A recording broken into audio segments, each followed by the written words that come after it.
اعوذ باللہ من الشیطان الرجیم بسم اللہ الرحمن الرحیم وَلْتَكُن مِّنكُمْ أُمَّةٌ يَدْعُونَ إِلَى الْخَيْرِ وَيَأْمُرُونَ بِالْمَعْرُوفِ وَيَنْهَوْنَ عَنِ الْمُنكَرِ وَأُولَئِكَ هُمُ الْمُفْلِحُونَ۔ تو ہر چیز میں ہمیں موٹیویشن چاہیے، ایسا ہی ہے نا؟ تو جو آج کل یوٹیوب پہ موٹیویشنل اسپیکرز ہیں وہ کامیابی، سکسیس، بس اس کی باتیں کہ کامیاب ہو جاؤ کسی طریقے سے، اور اس کے لیے ہمیں مختلف طریقوں سے موٹیویٹ کرتے رہتے ہیں۔ میں سنتا ہوں کچھ موٹیویشنل اسپیکرز کو جو مذہب کو فالو نہیں کرتے، ان کی موٹیویشن میں جان نہیں ہے، دم نہیں ہے، یعنی وہ کھوکھلی موٹیویشن ہے، اس سے کوئی جذبہ پیدا نہیں ہوتا۔ وہ تھوڑا دیر انسان بیٹھ کے غور کرتا ہے تو وہ پتہ چلتا ہے یہ کھوکھلی باتیں، ان کی حقیقت کچھ بھی نہیں ہے۔ اکثر میں 2-3 مثالیں دیا کرتا ہوں۔ ایک تو سکسیس، کامیابی کی ڈیفینیشن ہی سمجھ میں نہیں آ رہی کسی کے، کامیابی کسے کہتے ہیں؟ ایک موٹیویشنل اسپیکر نے کہا کامیابی اسے کہتے ہیں کہ آپ اپنی لائف سے مطمئن ہو، آپ اپنی لائف سے مطمئن کہ میں صحیح زندگی گزار رہا ہوں۔ تو بھائی چرسی بھی اپنی لائف سے کیا ہوتا ہے؟ بولو بھائی، اطمینان کا تو ہر ایک کا کرائیٹیریا مختلف ہے۔ صحیح زندگی غلط زندگی کو جب تک ڈیفائن نہیں کیا جائے گا اور ایسی ڈیفینیشن ہو کہ اس کے آگے کوئی اعتراض کا حق نہ رکھتا ہو، ایسی ڈیفینیشن ہو، اس وقت تک آپ اپنی لائف سے سیٹسفائی ہو ہی نہیں سکتے۔ محض اپنے آپ کو تسلی، وہ کہتے ہیں نا دل کے خوش کرنے کو غالب خیال اچھا ہے۔ میں ایک چٹکلا، یہاں تو سارے نئے لوگ ہی ہیں، تو جو یوٹیوب پہ مجھے سنتے ہیں ان کے لیے تو یہ چٹکلا پرانا ہو گیا ہے، لیکن جو میں ابھی بیان سمجھانا یعنی بیان کرنا چاہتا ہوں اس کے لیے یہ چٹکلا بہت زبردست ہے۔ وہ ایک جوان آدمی سمندر کے کنارے پڑا ہوا سگریٹ کے کش لے رہا ہے اور دھواں نکال رہا ہے، کبھی ناک سے کبھی منہ سے۔ ایک بوڑھے کو خیال آیا کہ اس کو جا کے میں سمجھاؤں، اپنا ٹائم ویسٹ کر رہا ہے۔ بوڑھے نے جا کے اس نوجوان کو سمجھایا، بیٹا تم اپنی زندگی ضائع کر رہے ہو، کیا پڑے ہوئے ہو جوانی میں سگریٹ پی رہے ہو، کچھ کر کیوں نہیں لیتے؟ اس نے پوچھا جی کیا کروں؟ کہا بیٹا میٹرک کرو۔ انکل میٹرک کتنے سال میں ہوتا ہے؟ ہمارے یہاں تو میٹرک ہے، یہاں پتہ نہیں کیا ہے، 10 سال میں ہوتا ہے۔ اچھا پھر 10 سال پڑھائی میں لگا کے انکل پھر کیا کروں، پھر کیا ہوگا؟ انہوں نے کہا بیٹا 2 سال اور لگا لینا، ایف ایس سی ہو جائے گا، انٹر ہو جائے گا۔ 12 سال گئے، پھر کیا ہوگا؟ بیٹا 2 سال اور پڑھ لینا، بیچلر ہو جاؤ گے۔ انکل پھر 2 سال، پھر 14 سال تو یہ ہو گئے، 14 سال کے بعد کیا ہوگا؟ بیٹا ماسٹر کر لینا۔ اس کے بعد کیا ہوگا؟ بیٹا پی ایچ ڈی کر لینا۔ پھر کیا ہوگا؟ 16 سال تو چلے گئے، پھر کیا ہوگا؟ بیٹا پھر اچھی جاب تلاش کرنا۔ انکل پھر کیا ہوگا؟ بیٹا پھر جب جاب ملے گی تو اچھی جگہ شادی کرنا۔ پھر کیا ہوگا؟ بیٹا پھر بچے پیدا ہوں گے۔ پھر کیا ہوگا؟ پھر مزے کرنا۔ کہتے ابھی کیا کر رہا ہوں؟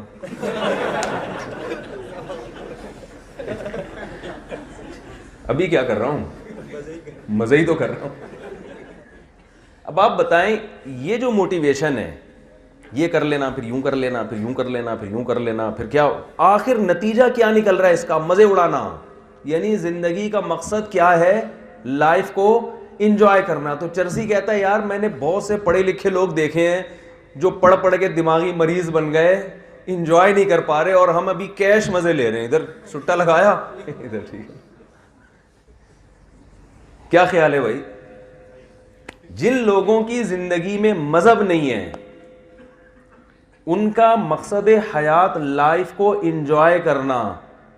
تو جب مقصد ہی لائف کو انجوائے کرنا ہے تو جس کی سمجھ میں یہ آتا ہے کہ پڑھنے لکھنے سے ہم زیادہ لائف کو انجوائے کر سکتے ہیں، وہ پڑھائی کو فوکس کرتا ہے۔ جو سمجھتا ہے کہ کھلاڑی بننے سے لائف زیادہ انجوائے کر سکوں گا، وہ کھلاڑی بن جاتا ہے۔ جو سمجھتا ہے کہ ماؤنٹ ایوریسٹ کی پہاڑی پہ چڑھ کر گینس بک آف ورلڈ میں جب میرا نام آئے گا اور مجھے تمغہ دیا جائے گا تو مجھے بہت مزہ آئے گا, تو وہ لائف کو اس طرح سے انجوائے کرتا ہے. جو سمجھتا ہے کہ میں ایکٹر بن کے, اداکار بن کے ناچوں گا, ڈانس کروں گا, گاؤں گا, وہ اس طرح سے لائف کو انجوائے کرتا ہے. تو مقصد ہی کیا بن گیا بھائی؟ لائف کو انجوائے کرنا. جبکہ لائف کو انجوائے کرنا ایک ایسا ہدف ہے جسے پا لینے کے بعد یہ ہدف آپ سے چھوٹ جاتا ہے. سمجھ رہے ہیں کہ نہیں سمجھ رہے؟ یعنی ایک ایسی چیز ہے, یعنی یوں سمجھ لیں اس کی مثال کہ ایک پرندہ ہے بہت خوبصورت جس کے پیچھے آپ بھاگ رہے ہیں پکڑنے کے لیے, اور آپ نے اپنے آپ کو تھکا دیا, لیکن آپ کو پتا ہے کہ جب میں اس کو پکڑوں گا تو پکڑنے کے بعد یہ پھر میرے ہاتھ سے اڑ جائے گا. تو آپ اپنے آپ کو اس کے پکڑنے میں تھکانا حماقت سمجھو گے کہ نہیں سمجھو گے؟ بھئی جب ایک چیز ہاتھ میں آنے کے بعد دوبارہ چھوٹ جائے گی تو اس کو پکڑ لینا, اس کو ہدف بنانا, اس کو مقصد بنانا, اس کو گول بنانا یہ درست نہیں ہے. یہ تو حماقت اور بیوقوفی ہے کہ ایسی چیز کو آپ ٹارگٹ بنا رہے ہو جس تک پہنچ ہی نہیں سکتے آپ. تو انسان جو مذہب کو نہیں مانتے, ان کی جو زندگی ہے نا, ان کا ہدف کیا ہے, ان کا مقصد کیا ہے؟ لائف کو بولیں بھائی انجوائے. بس ہر وہ چیز جو لائف کو مزیدار بنائے, چٹپٹا بنائے, وہ اس کے پیچھے بھاگتے ہیں. کچھ حاصل کر لیتے ہیں اور کچھ پوری زندگی اسی میں کھپا دیتے ہیں. سب حاصل تھوڑی کر پاتے ہیں. ام للانسان ما تمنا, آپ مجھے بتاؤ کہ کیا ہر شخص کو اس کی تمنا کی ہوئی چیز مل جاتی ہے؟ اگر ہر محنت کرنے والے کو اس کی محنت کا, یہ موٹیویشنل اسپیکر تو یہ بتاتے ہیں کہ آپ کو آپ کی محنت کا صلہ ملے گا, جو محنت کرتا ہے وہ ضائع نہیں ہوتا. ایسا نہیں ہے بھائی. بہت سارے محنت کرنے والے پیچھے, اور جو محنت نہیں کرتے وہ آگے نکل جاتے ہیں. ہم تو دیکھ رہے ہیں, ہم تو دیکھ رہے ہیں, دن رات نظر آ رہا ہے. بہت سے لوگ صحت کا خیال کرنے والے بیمار, جو خیال نہیں کر رہے وہ صحت مند. خیال کرنا چاہیے صحت کا, اس میں دو رائے نہیں ہو سکتی. ایک مثال دے رہا ہوں. بہت سے پیسے کمانے کی کوشش میں زندگی لگا دی مگر نہیں آیا. بعض دفعہ آیا تو چھن گیا. بہت سے بیٹھے بیٹھے کیا بن جاتے ہیں؟ امیر بن جاتے ہیں. ایسے لوگ ہیں, ایسا کاروبار شروع کیا جو کسی نے مشورہ بھی نہیں دیا تھا, ایسا بزنس شروع کیا جو کسی نے مشورہ بھی نہیں دیا, ویسے ہی دوپل میں کیا اور کروڑپتی بن گئے. تو یہ جو موٹیویشن کا اسٹائل ہے نا آج کل, یہ صرف زبانی دعوے ہیں, کھوکھلے نعرے ہیں, ان کے پیچھے حقیقت نہیں ہے. آپ جتنی محنت کریں آپ ہدف تک لازمی نہیں پہنچتے. ہاں یہ ضرور ہے کہ اکثر محنت کرنے والے پہنچ جاتے ہیں, لیکن لازمی نہیں ہے یہ. ورنہ خودکشیاں نہ ہوتی دنیا میں, ورنہ سائیکیٹرک نہ ہوتے, سائیکولوجسٹ نہ ہوتے. یہ جو سائیکولوجسٹ پہلے اتنے ڈاکٹر نہیں ہوا کرتے تھے. پہلے تو ENT ہوتا تھا اور کڈنی کا اسپیشلسٹ ہو گیا, یہ 2-4 قسم کے ڈاکٹر تھے. اب دماغی ڈاکٹروں کی تعداد روز بروز بڑھتی جا رہی ہے, کیونکہ دماغی مریضوں کی تعداد روز بروز بڑھتی چلی جا رہی ہے. یہ دماغی مریض کیوں ہیں؟ ان کی خواہش پوری نہیں ہوئی تو اسٹریس میں چلے گئے. یہی ہوتا ہے کہ نہیں ہوتا؟ بھائی کیا ہو گیا آپ لوگوں کو؟ ایسا ہی ہو رہا ہے نا. اب تھوڑی آواز آئی ہے. تو ایک چیز کو ہدف بنایا, وہ حاصل نہیں ہوئی, دماغ کیا ہو گیا؟ ٹینشن. ہر دوسرا تیسرا آدمی ٹینشن کا مریض ہے. تو یہ ایسا ہدف ہے, اور اگر آپ کو وہ چیز حاصل ہو بھی گئی جو آپ نے ہدف بنایا تھا, تو حاصل ہونے کے بعد کیا ہوگا؟ آگے بڑھاپا ہے. کیا خیال ہے بھائی؟ آگے بڑھاپا ہے. پھر بڑھاپے میں آپ کا جو اہداف تھے, آہستہ آہستہ آپ کو اپنا جو بنایا ہوا مکان ہے وہ اپنا نہیں لگنے لگتا. آپ کو پتا ہے اب یہ میرے ہاتھ سے جا رہا ہے, یہ میری اولادیں اس میں مزے اڑائیں گی. آپ نے جو گاڑی خریدی تھی وہ اب آپ کو اپنی نہیں لگتی, آپ کو پتا ہے کہ میں اب ڈرائیونگ کے قابل نہیں رہا. کتنے استخارے نکالے تھے اور کتنے جو ہے نا وہ لڑکی کے ابا کے پاؤں پکڑ کے شادی کر کے لے کر آئے تھے اور بڑے خوش تھے. اب وہ بھی یا تو وہ پہلے بیوہ ہو جائے گی یا وہ پہلے مر جائے گی, ایسا ہی ہے نا, ختم سب.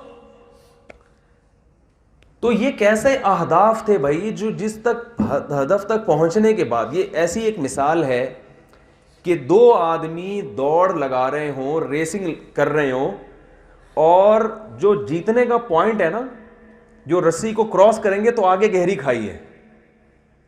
یعنی جیتنے والے کو بھی پتا ہے کہ میں جب رسی سے پھلانگ کے آگے جاؤں گا تو پھر اگلا قدم میرا کہاں ہوگا, ایک گڑھے میں. تو پھر وہ جیتنے کی کوشش کرے گا, بولو بھائی, وہ پاگل ہے. وہ کہہ یار جیتنے کے بعد بھی کھڈے میں ہی گرنا ہے, اور مجھ سے جو پیچھے ہارنے والا آ رہا ہے وہ بھی اسی کھڈے میں گرے گا, تو جیت کے میں نے کون سا تیر مار لیا. ملاقات تو کھڈے میں دونوں کی ہو جائے گی, حقیقت ہے. جو ہارنے والا وہ بھی اسی کھائی میں, اور جو جیتنے والا, اور دونوں کی حالت سیم ہوگی. جتنی ہڈیاں اس کی ٹوٹیں گی اتنی ہی اس کی. یہی حال قبر میں ہو رہا ہے. یہاں ارب پتی بننے کے بعد جاتا کہاں ہے, قبر کے گڑھے میں. غربت کے بعد بھی کہاں جاتا ہے, قبر کے گڑھے میں. کرونا وائرس سے بچ گیا تو بھی کہاں جائے گا, قبر کے گڑھے میں. وائرس کا شکار ہو گیا تو بھی کہاں جائے گا, قبر کے گڑھے میں. صحت اچھی بنا لی تو بھی کہاں جائے گا, قبر کے گڑھے میں. نہیں بنا سکا تو بھی کہاں جائے گا. یہ ہے کہ ایک ذرا پہلے پہنچ گیا, ایک تھوڑا لیٹ آ رہا ہے. تو وہ جانے کے بعد سارے کیا ہو گئے, برابر. قبر کے باہر تو توپوں کی سلامی ہوتی ہے, قبر کے اندر مردے کو نہیں پتا ہوتا کہ 21 توپیں ہیں کہ 22 توپیں ہیں. حقیقت یہ باہر باہر کا پروٹوکول ہے, اندر سے نہیں ہوتا. یہ ایک بہت بڑی حقیقت ہے جسے دنیا میں پڑھ کے ہم بھول جاتے ہیں, بالکل ذہن سے نکل حالانکہ یہ اتنی بڑی حقیقت ہے جس سے کوئی عقل مند انکار نہیں کر سکتا. لیکن آپ ہمارا لائف اسٹائل دیکھیں, ایسے لگتا ہے جیسے مرنے کے لیے پیدا ہی نہیں ہوئے ہم, بالکل ایسے لگتا ہے. ہر آدمی کو ہر چیز یاد ہے سوائے موت کے. نہ موت پہ تبصرہ ہوتا ہے بلکہ اس کو غلط سمجھا جاتا ہے. وہ مرنے کی باتیں نہیں کرو یہاں بیٹھ کے, وہ بھائی کیا باتیں کر رہا ہے, مرنے کی بات کیوں کر رہا ہے. تو زندہ رہنے کی جو چیز ہو کر رہے گی اس کی بات کرنے پر پابندی بھائی. اور جس چیز کا بھروسہ نہیں ہے اس میں لگے ہوئے ہیں. تو اپنے آپ کو دھوکہ دینے والی بات ہے یا نہیں ہے بھائی. تو اپنے آپ کو پتا ہے کہ میرے پاس پیسے لنڈے کے کپڑے خرید, لنڈا بازار ہوتا ہے یہاں پہ, یہاں سے تو مال جاتا ہے وہاں لنڈا بازار میں. آپ کو پتا ہے کہ میرے پاس طارق روڈ سے شاپنگ کرنے کے پیسے نہیں ہیں, میں نے لنڈا بازار سے ہی خریدنا ہے. لیکن آپ صبح شام لنڈا بازار کے خلاف بولتے ہو, بھائی یہ لنڈے کا مال پہنتا ہے بھائی. تو اپنے آپ کو دھوکہ دینا ہوا کہ نہیں ہوا. اسی پہ تو شاعر نے کہا بھائی کب تک چھپو گے پیڑوں کی آڑ میں, کبھی تو ملو گے لنڈا بازار میں. تو اپنے آپ کو مسلسل زندگی کا دھوکہ, زندگی کی باتیں کر کے ہم اپنے آپ کو دھوکہ دے رہے ہیں. کہا جاتا ہے کہ حضرت موسیٰ علیہ السلام سے کسی نے پوچھا, اس روایت کی سند مجھے معلوم نہیں ہے, اگر بالفرض فرضی واقعہ بھی ہے تو اس سے جو سبق مل رہا ہے وہ بہرحال ٹھیک ہے. موسیٰ علیہ السلام سے کسی نے پوچھا کہ اگر یہ جتنے حادثات ہیں یہ سب تیر ہوں, ان کی مثال کس کی ہو, تیر کی, اور چلانے والا اللہ ہو, طاقتور بادشاہ, یعنی تیر اس کے ہاتھ میں ہے اور چلانے والا کیا ہے, اللہ ہے, اور یہ تیر حادثات جتنے آ رہے ہیں تو اس سے ان تیروں سے کیسے بچا جا سکتا ہے. یعنی ایک آدمی کئی سارے تیر اس کے پاس ہیں اور وہ بڑا طاقتور ہے اور آپ کے نشانے پر ہے, اب آپ تیر سے کیسے بچ سکتے ہیں. تو انہوں نے کہا بھائی چلانے والے سے دوستی کر لو, اس کے علاوہ کوئی اور آپشن بولو بھائی نہیں. تو یاد رکھیں, موت اور دنیا کی لذتوں کو ختم کرنے والی چیزیں, موت نہیں بھی آتی تو لذتیں پہلے ہی ختم ہو جاتی ہیں. بڑھاپا ہے, بیماریاں ہیں, بے روزگاری ہے, ٹینشن ہے, ایک مسئلہ تھوڑی ہے دنیا میں. میں تو لوگوں سے ملتا ہوں, بھائی میرا یہ مسئلہ, میں کہتے ہیں صرف ایک ہی مسئلہ ہے تمہارا, 99 چیزیں تمہاری ٹھیک چل رہی ہیں, اس پہ خوش نہیں ہو رہا, ایک پرابلم ہو گئی ہے تو اس پہ کیا ہو رہا ہے. آج ایک خاتون کا فون آیا, اپنے شوہر سے پریشان ہے. آپ نہیں جانتے, یہ غیبت نہیں ہوگی کیونکہ کوئی بھی نہیں جانتا, غیبت تو جب ہوتی ہے نا جب میں اشارہ کروں. وہ کہہ رہی ہے میں اپنے شوہر سے پریشان ہوں, مجھے محبت نہیں ملی میاں کی طرف سے. شادی کو کتنے سال ہو گئے جی؟ 25 سال ہو گئے. اچھا جی 2-4 بچے ہیں ان کے, اور گھر ہے ان کا, خرچہ پانی پورا دیتے ہیں, اور بس محبت نہیں ملی. اب میں ٹینشن میں آئی ہوئی ہوں. میں نے کہا بھائی خرچہ بھی پورا مل رہا ہے, بچوں میں دل بہلا لو, عمر کتنی ہو گئی, محبت کا کیا کرنا ہے بھائی اب اس عمر میں. 20-25 سال شادی کو ہو گئے, اب وہ 20-25 سال سے محبت نہیں ملی تو اس کو رو رہی ہے. میں نے کہا کوئی خدا نہ خواستہ مارتے پیٹتے ہیں شوہر؟ کہہ رہی ہے نہیں مارتا پیٹتا تو نہیں ہے. تو میں نے کہا چلو محبت نہیں ملی, نفرت بھی نہیں ملی نا؟ کہہ رہی نہیں بس وہ جیسی محبت ہونی چاہیے میاں کو ویسی نہیں ہے. بھائی تمہارے سارے مسائل حل ہوئے ہوئے ہیں, ایک چھوٹا سا مسئلہ کہ جتنا ایموشنل قسم کا میاں ہونا چاہیے تھا وہ اس ٹائپ کا نہیں ہے. بھائی کچھ ذرا جذباتی ہوتے ہیں نا محبت میں, تو وہ اس ٹائپ کو, انہوں نے کہیں دیکھا ہوگا دوسروں کی میاں کو وہ کیسے محبت کی باتیں کر رہے ہیں بیویوں سے, اس طرح کے نہیں. وہ بیچارہ سیدھا سادہ گھر میں آلو پیاز ٹماٹر لا کے رکھ دیتا ہوگا جیسے نارمل سا ہوتا ہے. تو ان کو یہ ٹینشن کھائے جا رہی ہے کہ یہ ایسے جذباتی کیوں نہیں ہے جیسے وہ فلانے صاحب ہیں, وہ میری فلاں فرینڈ ہے اس کے میاں تو ایسے محبت کی باتیں کرتے ہیں, اور یہ تو کبھی وہ کیا ہوتا ہے گجرا کبھی گجرا نہیں لے کر آئے اور یہ نہیں لے کر آئے, یہ اس طرح کا, اسی کو بیٹھ کے پریشان ہے. تو میں نے تو خیر ان کو سخت تھوڑے الفاظ میں کہا, میں نے کہا اللہ کا شکر ادا کریں. تو یہی ہماری حالت ہے, سارے مسائل حل ہوئے ہوئے, کوئی ایک مسئلہ دماغی توازن خراب کرنے کا ذریعہ بن جاتا ہے. وجہ کیا ہے؟ ہدف بنایا ہے لائف کو انجوائے کرنا, تو کوئی بھی چیز تھوڑی سی بھی انجوائمنٹ میں رکاوٹ بن رہی ہو نا, وہی جو چیزیں مزے کی ہیں وہ بھی کڑوی لگنے لگتی ہیں, وہ بھی ان سے بھی ٹینشن شروع ہو جاتی ہے. تو بھائی بات یہ ہے, یہ جو میں نے آیت تلاوت کی ہے وَسَارِعُوا إِلَىٰ مَغْفِرَةٍ مِّن رَبِّكُمْ, اللہ نے اس میں مسئلہ ہی حل کر دیا. کہا کہ تم نے جس چیز کو ہدف بنایا ہوا ہے نا, قرآن سے بڑی موٹیویشن کی کتاب اللہ کی قسم کوئی نہیں ہے. یہ ایسا موٹیویٹ کرتی ہے کہ اس نے پڑھے لکھے لوگوں کو موٹیویٹ نہیں کیا, اس نے ان عرب کے جاہلوں کو موٹیویٹ کیا جو لکھنا پڑھنا نہیں جانتے تھے, اور ان کو 22 لاکھ مربع میل کا حاکم بنا دیا اس نے. ایسی کتاب ہے یہ. کتاب کے پیش کرنے والے کو بھی لکھنا پڑھنا نہیں آتا تھا. کیسی موٹیویشن تھی کہ حضرت ابو ہریرہ رضی اللہ تعالی عنہ بھوک سے بے ہوش ہو کر پڑے ہوئے ہیں مسجد نبوی میں, برداشت کر رہے ہیں اس بھوک کو, کیونکہ جو ان کو ہدف دیا گیا تھا اس ہدف میں ایسی ان کے اندر جو ہے نا اسپرٹ بھر دی گئی تھی کہ اس ہدف کو حاصل کرنے کے لیے بھوک کا برداشت کرنا, پیاس کا برداشت کرنا, غربت کا برداشت کرنا آسان ہو گیا تھا. ان کے لیے یہ ٹینشن ہی نہیں تھی روٹی موٹی.